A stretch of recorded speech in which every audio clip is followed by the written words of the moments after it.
Hi, I'm Ava. I want to tell you about my tricky relationship with my mother-in-law, Sophia. She always seemed to make things hard for me. Sophia had old-fashioned ideas and never really liked me. For a while, my husband William and I lived far from them, so Sophia couldn't bother us much. But when William got a job close to them, we had to deal with her more. I could handle Sophia's behavior because I grew up dealing with difficult people, like my own parents. Luckily, William's dad, Benjamin, was always nice to me. But the tough part was that Sophia spent time with my daughter, Luna, who was 9 at the time. Luna loved her grandparents, and they were the only ones she knew well. Since I didn't have contact with my own parents, even though Sophia and I had our issues, I put them aside for Luna's sake. I wanted Luna to have a good relationship with her grandparents. William also cared about family a lot, so I couldn't just cut Sophia out of our lives. Luna enjoyed spending time with her grandparents, but Sophia still caused problems sometimes. Sophia kept criticizing Luna's diet, saying I wasn't feeding her right. She thought Luna needed more nuts for protein, but Luna was allergic to nuts and even their smell made her sick. I told Sophia this many times, but she wouldn't listen. She said Luna needed to eat nuts to get over her allergy and called me a bad mom. I knew you'd say this, Sophia. We talked to the doctor, and Luna's meals are balanced. Skipping nuts won't hurt anyone, but it could make Luna really sick, I told her. Even after explaining and listening to the doctor, Sophia didn't change her mind. She thought exposing Luna to nuts would help her allergies. I was tired of arguing with her and tired of being called a bad mom.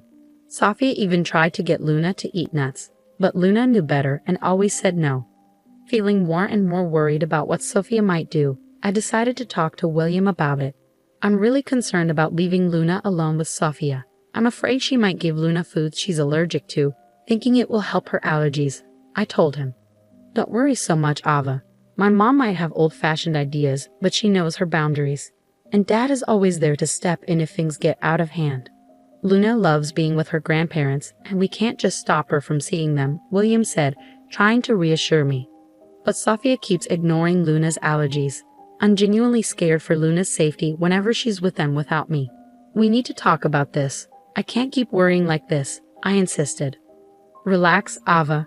There's no need to stop Luna from seeing my parents just because of this small issue. Luna loves being with them, you know? And if you're worried about Mom, I'll talk to her. She'll listen to me, William assured me. His words made sense. Luna really enjoyed being with her grandparents, so I couldn't bring myself to stop her. If Luna had ever said she didn't want to see them, I would have respected her decision. But I didn't realize that even William couldn't change Sophia's behavior. Things came to a head at Luna's 11th birthday party. Benjamin and Sophia were invited, and they said they'd come. Sophia seemed really excited, which made me uneasy, though I didn't know why. When they arrived early, it surprised me because Sophia usually avoided being around me. She gave Luna a big present wrapped in birthday paper and said, "Happy birthday, Luna. Here's your gift. Grandma got you something really special." Luna thanked Sophia, and then Sophia said, "Wow, that's a big gift. What's inside, Grandpa?" "I have no idea, Luna. Grandma chose it, and she won't even tell me what's in there. We'll both find out when you open it," Benjamin said. "Come on, open Grandma's gift and see what she got you. I bet you'll love it, sweetie. I'll be your favorite grandma ever," Sophia said excitedly. "I can't wait to see what you got me, Grandma. I'm so excited. We'll open all the gifts after we cut the cake, Luna. Let your friends arrive, and once we finish the cake, you can start opening the presents," I suggested. "No, Luna needs to open my gift before cutting the cake. That's why I came early to give her my special present," Sophia insisted. Despite feeling suspicious about Sophia's behavior, Luna seemed genuinely happy to get such a nice gift from her grandma. The big, heavy package made Luna even more excited, and she couldn't wait to see what was inside. She wanted to start opening her presents once all her friends were there. I agreed to let Luna open Sophia's gift before the cake, as Sophie said it had to be done that way. I didn't want to upset Luna on her birthday, so we went along with it. But little did I know what a disaster it would turn into. Luna and her parents were let down by the one person they trusted. Sophia not only ruined Luna's birthday, but also turned everyone against her. When Luna opened the gift, she found a big cake with her name on it. She was happy for a moment, but then she passed out. William and I rushed to her, scared and confused when we saw her throat swelling up. In shock, I watched as William hurried to get an epinephrine shot while someone else called the police. Knowing exactly who was behind this, I confronted Sophia, demanding answers. "What on earth did you put in Luna's cake? What's in it?" I asked, my voice shaking with anger and fear. Sophia pretended she didn't know anything, saying, "I didn't do anything, Ava. It's just a regular cake.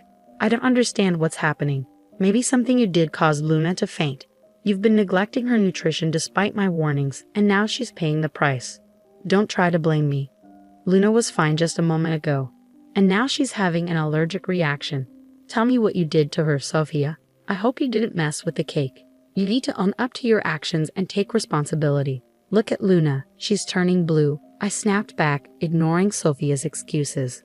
Focusing solely on Luna, I hurried over with the epinephrine I always kept on hand for emergencies. Although Luna's swelling went down a bit, she remained unconscious. It was clear that she needed to go to the hospital to fully recover. The room was filled with worry for Luna. Tears welled up in my eyes, and even William looked close to crying. Sophia, who was already in tears, seemed scared. In that moment, I decided to cut open the cake to see what was inside. What I found shocked me to the core. I demanded answers from Sophia, questioning her sanity for putting nuts in the cake. "Sophia, what were you thinking? You ignored my warnings and put nuts in the cake, putting Luna's health at risk. How could you be so careless?" "I only wanted to help Luna, not hurt her. I didn't like that Ava was so strict about Luna's diet. While it's true Luna might have reactions sometimes, I thought gradually giving her nuts could help," Sophia argued. My frustration boiled over when I confronted Ava, saying, "Are you crazy? Our daughter is allergic to nuts. She could have died from this reaction. Who gave you the right to decide how to handle her allergies? Look at the mess you've made. I'm Luna's grandma, and I have the right to take care of her. She'll be fine. You're all overreacting. You're just trying to scare me for no reason. I'm sure this is all part of Camilla's plan to make me look bad. But listen, Sophia, if things go my way today, you'll be in big trouble. Right now, all I care about is Luna's health," I said firmly. Just then, the ambulance arrived with paramedics. They took care of Luna and took her to the hospital, with us following closely. The doctors told us Luna would need time to wake up and would have to stay at the hospital for a day or two. We were all overwhelmed with emotion. I broke down in the hospital, finding comfort in William's arms. After calming down, I called Benjamin to let everyone know that Luna was no longer in danger. When I hung up, I turned to William and expressed my anger, saying, "I'll never forgive Sophia for what she did today. She could have put our daughter's life at risk." I've been thinking about how serious this is. It's unbelievable. Something I wouldn't have believed if I hadn't seen it myself. My mom has become someone I don't even recognize anymore. She did all of this just to make me look like a bad mom. She acted like she cared about Luna's happiness, but she never thought about how dangerous it was for Luna. Even after everything, she still says I planned it all. Today showed me how far my mom will go to make you look bad. I'm so sorry I didn't see it sooner and didn't do more to keep her away from us. I need to protect Luna from my mom's bad influence. I failed as a husband and as a father. William was starting to realize how serious the situation was, and Benjamin, who had always been a good grandfather, was clearly affected by Sophia's actions. This time she went too far. Even though she'd gotten away with things before, we weren't going to let her off easy this time. We decided then and there that we couldn't let Sophia keep hurting Luna. Her actions were a threat to Luna's safety, and we couldn't allow her to keep causing trouble in our lives. Sophia was no longer welcome in our family. We were determined to protect Luna and make sure she grew up in a safe and loving environment. It wouldn't be easy, but for Luna's sake, it was a decision we were ready to stand by. Following a heartfelt discussion, my husband and I quickly made a decision while Luna was still in the hospital. It was time to head back home. Benjamin, Sophia, and a few other guests stayed behind, eager for updates on Luna's condition. This gave us the perfect opportunity to address Sophia's actions. When we got home, 4 hours had passed since the incident. In the living room, we found Benjamin scolding Sophia while she seemed indifferent, busy on her phone. The untouched birthday cake sat sadly beside them, a painful reminder of what had happened. Despite my sadness, I held back my emotions. When they noticed us, Benjamin and Sophia hurried over. I just got an update, I said. Luna is in good hands and she'll recover soon, although she's still unconscious. The doctors are hopeful. Thank goodness, Luna will be okay. I was so worried, but it looks like everything's fine. It wasn't even a big deal. Luna will be fine, and her nut allergy will go away soon, Sophia declared. In that moment, William unleashed his anger on Sophia, scolding her for everything she had done. Benjamin joined in, expressing his disappointment, and the guests, visibly shocked, stared at Sophia with disapproval. I, too, was filled with rage. I've had it with you, Sophia, I declared. We've given you so many chances to change. Even after your actions put my daughter in the hospital, you show no remorse. This is it. You will never be allowed near Luna or our family again. You're banned from this house. You can't tell me where to go. Your son won't cut me off for no reason. I won't let you keep me from my granddaughter just because we don't agree on how to raise her, Sophia shot back. No, Mom, William replied firmly. You're not welcome near me or my family ever again. Dad can come here anytime, but not you. He's the only sensible grandparent Luna has. He's done his best to keep Luna safe. But today you put Luna in the hospital and acted like it was the right thing to do. I can't let someone so heartless be around my daughter. Sophia couldn't believe her own son was turning against her. She had always trusted William to support her, not realizing he was being rational, unlike her. Even the guests started criticizing her. Sophia felt trapped, with no one on her side, not even Benjamin. In desperation, she screamed at us, blaming me for setting her up. This is all your fault, Ava. You turned everyone against me. I'll never forgive you for this. You should be begging for our forgiveness. Your actions have ruined your reputation and kept you from Luna. I'll sue you for grandparents' rights. I'll take you to court, and the judge will let me see Luna. Just wait and see. I don't need anyone to support me. I responded firmly, you're not going to have much luck getting grandparents' rights from jail. I'm sure the judge would find it pretty funny to have a criminal asking for visitation after putting her own granddaughter in danger. Sophia protested. What are you talking about, Ava? Why would I go to jail? I didn't do anything wrong. Didn't do anything? I shot back. What you did is a crime, Sophia. You can be arrested for knowingly exposing a child to allergens. It's considered a form of poisoning. Maybe you didn't realize it, but William and I did.